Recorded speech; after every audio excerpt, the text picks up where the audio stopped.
Magandang umaga po sa ating lahat, mga kapatid. Magandang umaga po, Father Vic. Araw ng Sabado sa ika-3 linggo sa karaniwang panahon.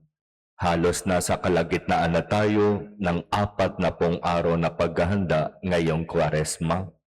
At mula sa Ebanghelyo, narinig natin ang isang disiplina na hinihingi sa atin ngayong Kwaresma. Ang disiplina tungkol sa pananalangin. At ibinigay sa atin ang talinhaga ng 2 tao na pumasok sa templo para magdasal. Ang isa, Pariseo. Ang isa, Publikano. Ang Pariseo, laging nasa templo. Humahawak ng maraming posisyon sa templo. Halos araw-araw, gabi-gabi, nasa templo, kulang na lang tumira sa templo.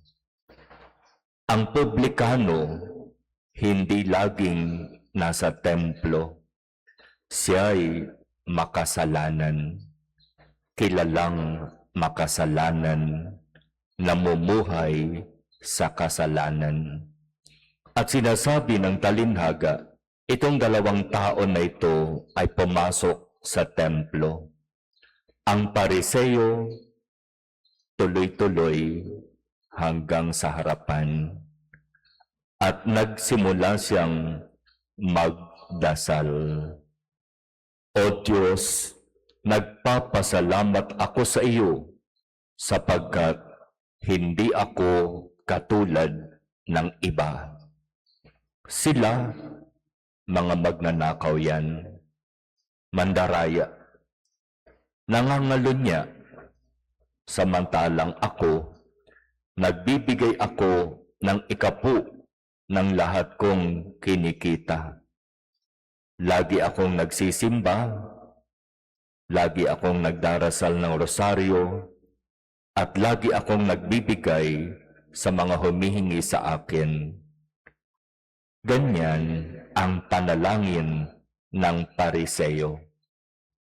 Samantalang ang Publikano, pagkapasok sa templo, mas pinili na pumwesto doon sa pinakalikod.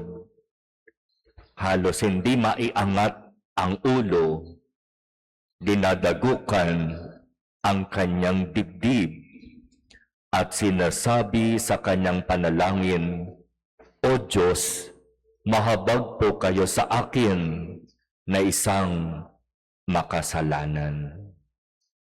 At ang sabi ng Ebanghelyo, paglabas nilang dalawa, mas pinakinggan ng Diyos ang dasal ng Publikano kaysa sa dasal ng Pariseo.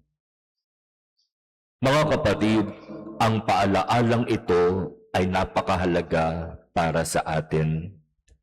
Bago pa tayo magdasal, kilalang kilala na tayo ng Diyos.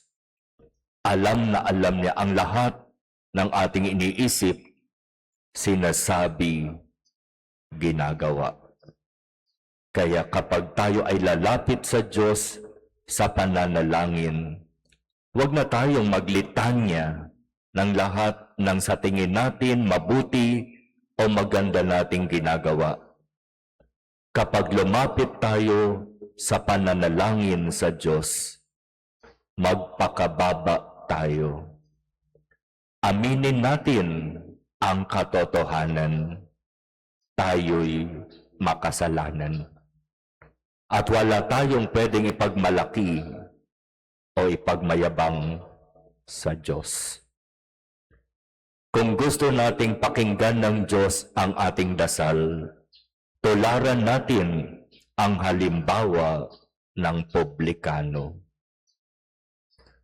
Panginoon, mahabag po kayo sa akin sapagkat ako'y makasalanan.